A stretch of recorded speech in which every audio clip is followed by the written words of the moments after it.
Now, this gentleman,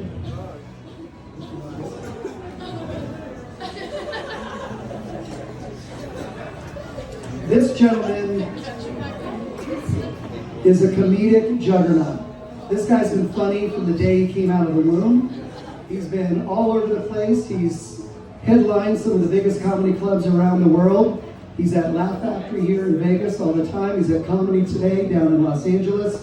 He's one of the hottest people. He's been on 4 times on Jay Leno and Johnny Carson. This guy is a talent.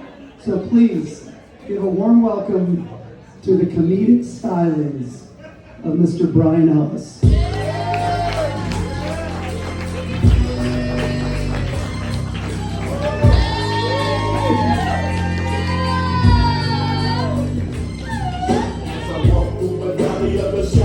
I take a look at my life and realize there's nothing left. Cause I've been rising and laughing so long that even my mama thinks that my mind is gone. Is that ketchup? I don't know what I missed, but it was good. I missed a lot. I should have been standing up here. Yeah. Well, I'd like to thank all my opening acts. That was great. I appreciate you guys being here.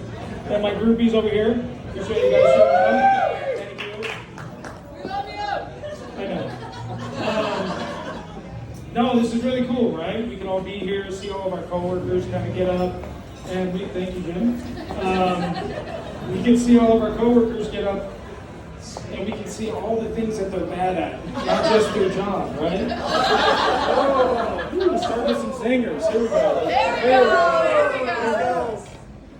So Chad Lee, he came up to me a couple weeks ago. He's like, hey Brian, 36 days, man.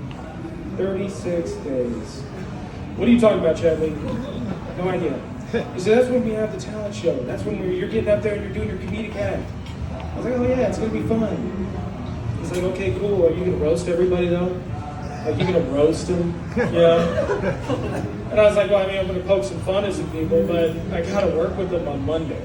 So I can't be doing all that. He's like, but no, seriously, you should roast them all.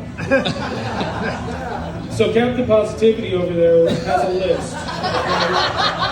And he was trying to hire me as a comedic hitman to take all of you out. And out of the kindness of my heart, I can do it. Okay?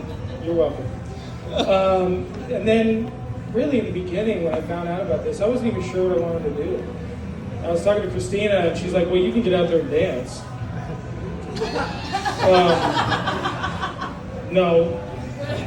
I mean, I've been known to be like I don't know, like a Shakira, like the male version, if she got hit by a bus. I mean, back in the day, I did use the soft solo, big guys, okay? I know it's hard to believe. It was more like a pico de gallo, though. It was a little less spicy, but everybody still wanted it in their taco. Oh, there we go. Yeah, I felt the eye roll on that one. Yeah, and then after that, I was like, well, maybe I can do like a, I don't know, like a magic act, because that's real cool. But after starting here, I realized there was a lot of people who were doing a lot of disappearing acts, and I never saw them again. So, I didn't want to follow that. Okay, I actually enjoyed being Jim Sherry, I love you. I do. You know, I noticed after I got hired, they were looking at me and they're like, you know what? He's the best thing that ever happened to our agency. And they didn't even have to say it. I just knew that. Okay? Here's how I knew, because when they went to go hire more people, they're like, we gotta get people that are like him. So they went after the people that look like they don't like to be in the sun. Like, hey, we want them to be in the OR, in doctor's offices. So we got Amber and Lauren. And if you don't know who they are, they're the ones that are glowing in the dark in the audience. Okay? Now, being a ginger is really cool. Okay, not really. But it's one of those things I feel bad for my kids. Like my daughter, like she makes me look tan. Okay? She's really pale. We do family pictures, people think we're on the set of Ghost Hunters. Okay, they're like, oh, who's that ghost baby? And like, no, she's alive. So is her attitude, very much. She's 2.5. But the other quality she got from me is she eats like her dad. Okay, she's real skinny right now, but if she doesn't get control of that, she's gonna be built like a fridge when she's older. You know, and that's definitely from my side of the family. You know, it's funny, in my family we've got a saying, it's called, when we sit down to eat, we call it the quick and the skinny, all right? You're either a really fast eater or you're really hungry. All right, that's the only saying we have because they get out of breath after saying it. But we don't really have, we don't have family genes, okay? We got family sweatpants. All right? But yeah, my poor kids. So, we've got 5 of them at our house. It's a lot. Oh, no, it's more. It's a lot. It's expensive. That's why I pick up a lot of call right now. We also have a dog. All right, we got any dog lovers out here? Okay, there we go. Sorry if you're a cat lover, you're not getting any love right now. Yeah! Those are animals that you feed them, you clean up their crap, and then they flip you off with their eyes. I've got a toddler that does that. I don't need an animal that does that too. So dogs are really where it's at. But you know, we started doing this thing this last year. We started crate training. Okay? So here's a little trick of the trade. You guys are going on a date night if you have a dog. You're crate training your dog. You're crate training in general. What you do is you buy the cheap pizza. Okay? So when you're ready to leave, you take the pizza and you start slipping it through the grates because it's real thin. And then the kids can grab it from the inside. And they don't make a huge mess, right? You just gotta get back in time to let them all out. 5 kids in there is quite a bit. CPS does not like that joke, but it works. You know, growing up when I was a kid, we were taught to build relationships, strong relationships. And my family built a lot of relationships with food. Most people, they eat their food and like, oh, I just need to do this so I can build strong muscles like this guy in the front. And I know you're getting shouted out all night, so anyway. But the way we did it was we like to create an experience when we eat our food. So we have stories to tell. It's really exhausting and not healthy. I'm going to tell you a story about when I was 7 years old and the experience I had with cherry pie. It's not going to go the way you think it is, okay? So when I was 7 years old, I went to a church event, all right? And at the church event, you had your salad bar, we had main course, and you had the dessert.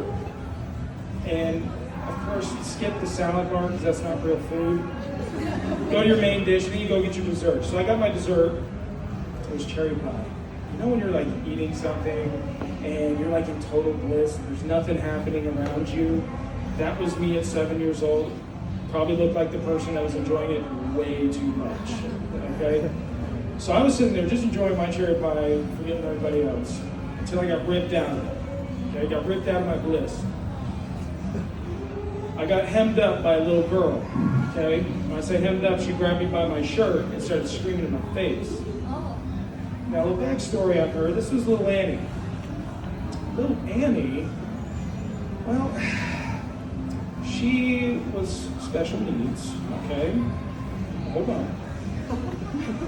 Which means she was super strong. Okay, I won't say why, you guys know why. But she also had like the metal caps on her teeth, so it, you know, like when the kids' teeth are starting to rot, they put the metal caps on there. So when I was 7, I was the victim here. I was eating cherry pie, I didn't do anything wrong. So when I got snatched up by a very strong little girl with knife teeth, me now, I would have uppercutted her, right? I would have taken her out. Me at 7, I just kind of like played dead a little bit. I didn't spill my cherry pie in my hand. because I'm a champ, but I just kind of fell asleep. And her very old parents came and took her.